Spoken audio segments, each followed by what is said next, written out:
Hello friends, welcome back to my YouTube channel SR news में आप सभी का फिर से एक बार स्वागत है। और आज मैं फिर से आप सभी के बीच एक नई और सच्ची घटना के साथ हाजिर हूँ। तो फ्रेंड्स, आज की कहानी शुरू करें उससे पहले अगर आप हमारे चैनल पर नए हैं तो प्लीज़ हमारे चैनल को सब्सक्राइब कर दें और वीडियो पसंद आए तो लाइक कमेंट ज़रूर कीजिएगा।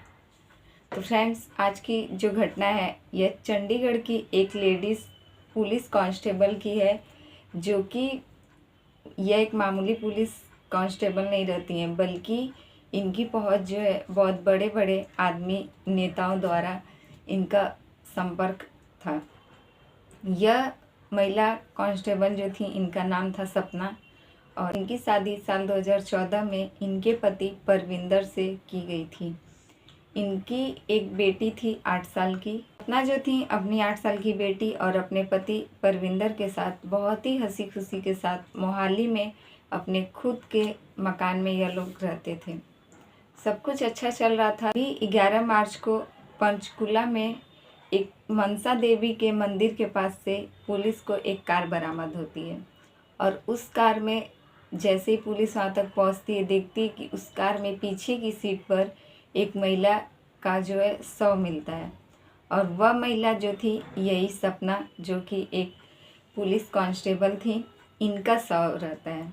अब इनकी पहचान होती है क्योंकि इनके जो भाई थे गौरव, वह 2-3 दिन पहले पुलिस को यह रिपोर्ट दर्ज कराए रहते हैं कि इनकी बहन जो थी वह कहीं मिल नहीं रही है।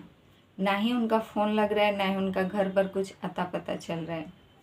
वह पुलिस को यह भी बताते हैं कि व्हाट्सएप ग्रुप में उनकी बहन का एक मैसेज था कि वह 12 मार्च को राष्ट्रपति की सुरक्षा के लिए वह तैनात होने जा रही थी। वह 12 मार्च को ही निकल जाती हैं अपनी ड्यूटी पर, जो कि उनकी ड्यूटी राष्ट्रपति की सुरक्षा के लिए लगना था, और वह यही मैसेज को अपने व्हाट्सएप ग्रुप में कर देती हैं। इधर उनका भाई जो है उनसे कांटेक्ट करने की कोशिश करता है गौरव, लेकिन उनका फ़ोन स्विच ऑफ आता है और ना ही उनका घर पर कुछ अता पता चलता है। इसी बात से गौरव परेशान हो जाता है और वह उनकी एक दोस्त उर्मिला को कॉल करता है। उर्मिला गौरव को बताती है कि व्हाट्सएप ग्रुप में उससे भी यह मैसेज मिला है, जो कि वह खुद जानती थी कि 12 तारीख को सपना जो थी राष्ट्रपति की सुरक्षा के लिए इसकी ड्यूटी लगने वाली थी, और यह सुबह सुबह ही 12 मार्च को घर से निकलने वाली थी।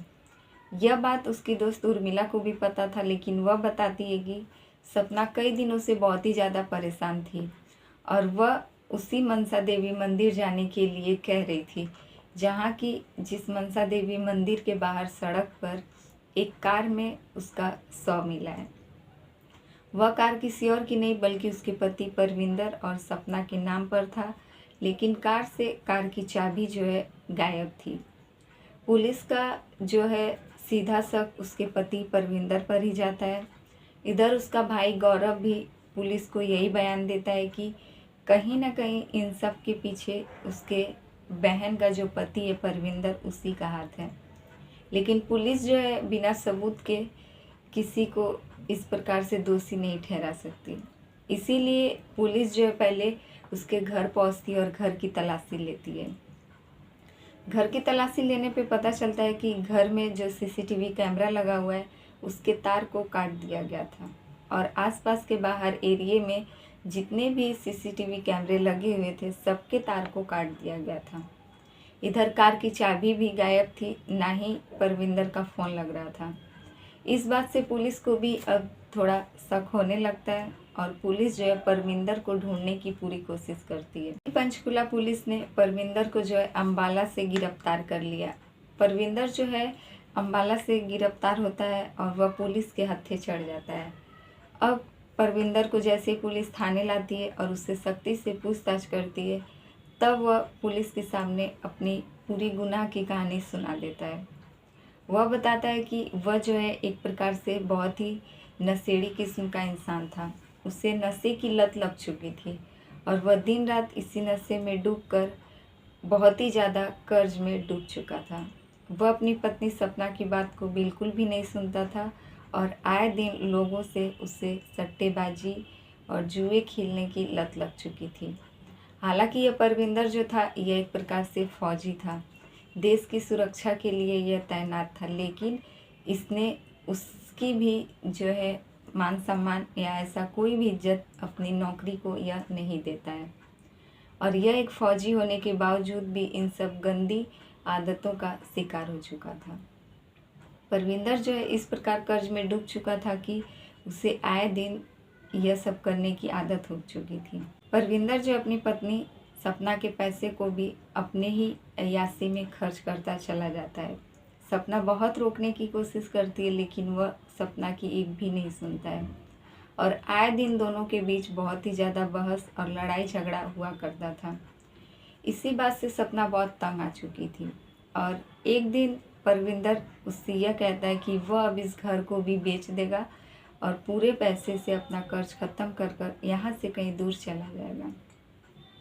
लेकिन सपना जो थी वह घर को बेचने के लिए साफ साफ इनकार कर देती है कि आखिरकार यह घर चला जाएगा तो वह लोग रहेंगे कहाँ।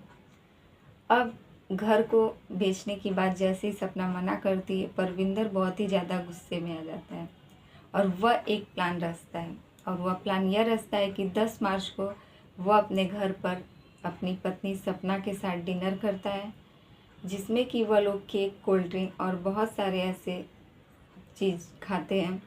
लेकिन मौका देखकर परविंदर कोल्ड ड्रिंक में जो है सपना पीने वाली थी, उसी कोल्ड ड्रिंक में कुछ ऐसी नशीली पदार्थ का उसमें जो मिलाकर वह रख देता है सपना के सामने, जिसे पीने के बाद सपना बेहोश हो जाती है। अब जैसे ही सपना बेहोश होती है, वह एक भारी चीज़ से उसके सर पर वार करता है और उसके बाद उसका गला भी घोट देता है। इन सब के बाद उसे लगता है कि अब उसकी पत्नी जो है पूरी तरीके से उसकी सांस से चलना बंद हो गई है। अब वह समझ जाता है कि अब इसे ठिकाने कहाँ लगाया जाए। तभी वह अपने घर से बाहर जाता है और अपने कार को लेकर आता है। फिर अपने घर के अंदर थोड़ी दूर पैदल चलकर जाता है और अपनी पत्नी सपना को लेकर उसी कार में पीछे की सीट पर रख कर निकल पड़ता है और वहीं पंचकूला में मनसा देवी मंदिर के पास जाकर यह कार को पार्क करके वहां से फरार हो जाता है। यह पुलिस को बताता है कि यह सब करने के बाद नेपाल भागने की फिराक में था। यह सोच रहा था कि अब वह घर को बेचकर नेपाल में जाकर ऐशो आराम की ज़िंदगी बिताएगा, लेकिन इसका पूरा प्लान जो है फेल हो जाता है और पुलिस इसे अपनी कस्टडी में लेकर आगे की जो भी कार्रवाई थी उसे करने के लिए 2 दिन के लिए इसे हिरासत में भेज देती है। तो फ्रेंड्स, ये रही आज की कहानी अच्छी लगी तो प्लीज़ हमारे वीडियो को लाइक कमेंट ज़रूर कीजिएगा और हमारे चैनल पे नए हैं तो प्लीज़ हमारे चैनल को सब्सक्राइब कर लें। फिर मिलेंगे आपसे ऐसी दूसरी सच्ची घटना के साथ।